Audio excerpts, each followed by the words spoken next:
ஓட்டத்தை உருவாக்குறது யாரோ அது உங்களால கட்டுப்படுத்த முடியாது. எங்க இருந்து வருதுன்னு தெரியாது, ஏன் வருதுன்னு தெரியாது, என்ன வருதுன்னு தெரியாது. ஆனா கேட்கறது நீங்களா இருக்கும். இந்த 3 பாகத்தை புரிந்து கொள்ளுங்க.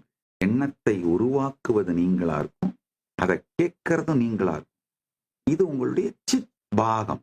Conscious action, conscious presence. எண்ணங்களை உருவாக்குறதும் நீங்களா இருக்காது, இந்த கமாண்டை ஜென்ரேட் பண்றதும் நீங்களா இருக்காது, கேட்கறதும் நீங்களா இருக்காது. அது பாட்டுக்கு ஏதோ அது பாட்டுக்கு வரும், அது பாட்டுக்கு போகும். இது ஜடம், உங்களுடைய ஜடம் காம்பனன்ட். எண்ணத்தை உருவாக்குறது நீங்களா இருக்காது, தானா வரும், உங்களால் அதை கட்டுப்படுத்த முடியாது. ஆனா கேட்டு அதை ஆக்ட் பண்றது நீங்களா இருக்கும். பெரும் கோபம், பெரும் உணர்ச்சி கொந்தளிப்பு, பெரும் காமம், இந்த மாதிரி சூழ்நிலைகள்ல கமாண்ட் ஜெனரேட் பண்றது நீங்களா இருக்காது, அதை நீங்க கட்டுப்படுத்த முடியாது. அந்த எண்ண ஓட்டத்தை உருவாக்கி கமாண்டை ஜெனரேட் பண்றது நீங்களா இருக்காது. ஆனா கேட்கறது நீங்களா இருக்கும், செய்யறது நீங்களா இருக்கும். செஞ்சுட்டு அதோட பலாபலன்களை, எதிர்விளைவுகளை, எதிர்வினையை அனுபவிக்கிறது நீங்களா இருக்கும். இதுக்கு பேர் தான் சித் ஜட கிரந்தின்னு பேர்.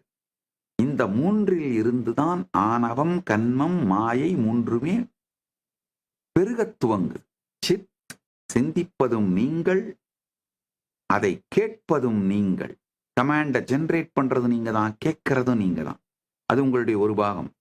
சிந்திப்பதும் நீங்க இல்ல, கமாண்டை கேட்கறதும் நீங்க இல்ல. ஜடம், அது உங்களுடைய ஒரு பாகம்.